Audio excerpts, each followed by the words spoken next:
ಕೋಲಿ ಸಮಾವೇಶ ಮಾಡ್ತಾ ಇದ್ದಾರೆ.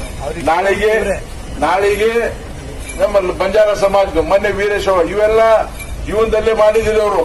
ಈಗ ಏನಾಗಿದೆ ಅಂದ್ರೆ ಗ್ಯಾರಂಟಿ ನರೇಂದ್ರ ಮೋದಿ ಅವ್ರ ಗಾಯಲ್ಲಿ ನಾ ಹಾರು ಹೋಗ್ತೀನಿ ಅಂತೇಳಿ ಎಲ್ಲರ ಕೈ ಹಿಡಿಲಿಕ್ಕೆ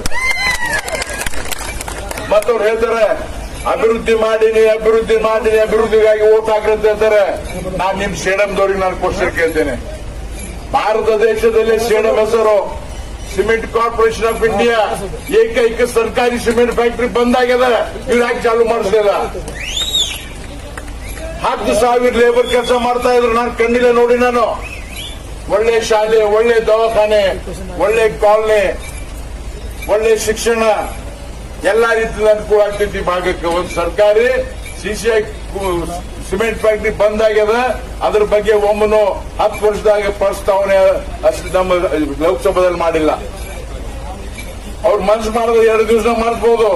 ಯಾಕಂದ್ರೆ ಅವ್ರಿಗೆ ಏನ್ ಹೇಳ್ತಾರಂದ್ರೆ ಸೌತ್ ಇಂಡಿಯಾಕ್ಕೆ ರಾಜ ಅಂತ ಪಾರ್ಲಿಮೆಂಟ್ದಾಗ.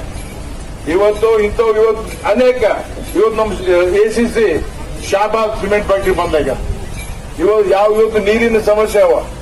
ಹಳ್ಳಿಗಳಿಗೆ ನೀರು ಕುಡಿಲಿಕ್ಕಿಲ್ಲ. ಮತ್ತೆ ಮೊನ್ನೆ ಗುರುಮಿಠಕಲ್ ಕ್ಷೇತ್ರ ನೋಡಿದ್ರೆ ಎಲ್ಲಕ್ಕಿಂತ ಭಾರತ ದೇಶದಲ್ಲಿ ಹಿಂದುಳಿದ ಕ್ಷೇತ್ರ ಯಾವ್ದೊಂದು ಗುರುಮಿಠಕಲ್ ಕ್ಷೇತ್ರ. 8 ಬಾರಿ ಗೆದ್ದು ಬಂದ ಕ್ಷೇತ್ರ ಇದು ಗುರುಮಿಠಕಲ್ ಕ್ಷೇತ್ರ. ಅಲ್ಲಿ ಹೇಳ್ತಾರೆ ಸೆಂಟ್ರಲ್ ಯೂನಿವರ್ಸಿಟಿ ಮಾಡಿದವರಿಗೆ ನೀವು ಗೆಲ್ಲಿಸಬಾರ್ದ, ಗುಲ್ಬರ್ಗ 371 ಆರ್ಟಿಕಲ್ ತಂದವರಿಗೆ ನೀವು ಗೆಲ್ಲಿಸಬಾರ್ದ ಸವಾಲ್ ಹಾಕ್ತಾರೆ. 371 ಆರ್ಟಿಕಲ್ ಅವ್ರು ಮಾಡಿಲ್ಲ. ಅವ್ರು ಕೊನೆ ಹಂತದಲ್ಲಿ ರೈಲ್ ಗಾಡಿ ಹಿಡಿದವರು. 371 ಆರ್ಟಿಕಲ್ ಮಾಡಿದವರು ಹೋರಾಟ ಮಾಡಿದ್ರು ಬಹಳ ಜನರು.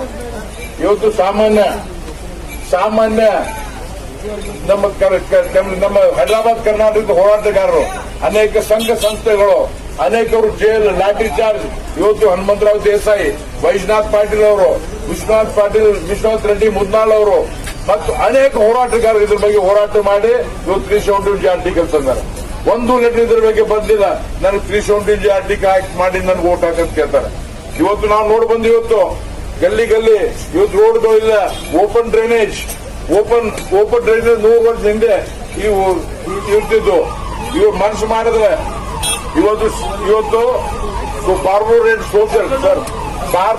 ಸೋಷಿಯಲ್ ರೆಸ್ಪಾನ್ಸಿಬಿಲಿಟಿ ಅಂತ ಹೇಳಿ ಇವತ್ತು 3 ಸಿಮೆಂಟ್ ಫ್ಯಾಕ್ಟರಿ ಸೆಂಟ್ರಲ್ ಯೂನಿವರ್ಸಿಟಿ ಮಾಡಿದ್ರು. ಅವರೆಲ್ಲ ನಮ್ಮ ಶಂಕರ್ ಮೂರ್ತಿ ಅವರು ಬೊಮ್ಮಾಯಿಯವರು ಇದ್ದಾಗ ಆಗ್ಯದ. ಅವ್ರಿದ್ದಾಗ ಸೆಂಟ್ರಲ್ ಮಿನಿಸ್ಟರ್ ಅದಕ್ಕೆ ಫಂಡ್ ತಂದು ಡೆವಲಪ್ ಮಾಡ್ಯಾರ. ಅದಕ್ಕೆಲ್ಲ ನಾನೇ ಮಾಡಿನ ಅಂತ ಹೇಳ್ತಾರೆ. ಬಂಧುಗಳೇ, 23ನೇ ತಾರೀಕು ಏಪ್ರಿಲ್, ನಾನು ಸಮಯ ಜಾಸ್ತಿ ತಗೊಳ್ಳಲ್ಲ. 23ನೇ ತಾರೀಕು ಏಪ್ರಿಲ್ ಕಮಲದ ಹೂವು ಸೀರಿಯಲ್ ನಂಬರ್ 1 ಕಮಲದ ಹೂವು ಡಾಕ್ಟರ್ ಉಮೇಶ್ ಜಾಧವ್ ನನಗೆ ಓಟ್ ಹಾಕಿ ಗೆಲ್ಲಿಸಬೇಕಂತ ಹೇಳಿ ನಿಮ್ಮ ಪಾದ ಕಮಲಗಳಿಗೆ ನಮಸ್ಕಾರ ಮಾಡಿ ಎಲ್ಲರಿಗೂ ವಿನಂತಿ ಮಾಡ್ತೇನೆ. ಇದು ಕಾಲಚಕ್ರ ಬದಲಿ ಮಾಡುವ ಅವಕಾಶ ಇದೆ ನಿಮಗೆ. ಇವತ್ತು ನರೇಂದ್ರ ಮೋದಿ ಅವರು ಸ್ವಾಮಿ ವಿವೇಕಾನಂದ ಅವರ 2ನೇ ರೂಪ. ಇವತ್ತು ಒಂದು ಪುಣ್ಯದ ಕೆಲಸ, ನಮ್ಮ ಓಟು, ನಮ್ಮ ಮತ ಇವತ್ತು ಬಹಳ ಪುಣ್ಯದ ಕೆಲಸ. ಇವತ್ತು ನರೇಂದ್ರ ಮೋದಿ ಅವರಿಗೆ ಹಾಕಿ ದೇಶದ ಸಂರಕ್ಷಣೆ ಮಾಡುವ ನರೇಂದ್ರ ಮೋದಿ ಭಾರತ ದೇಶವನ್ನು ಜಗತ್ತಿನಲ್ಲೇ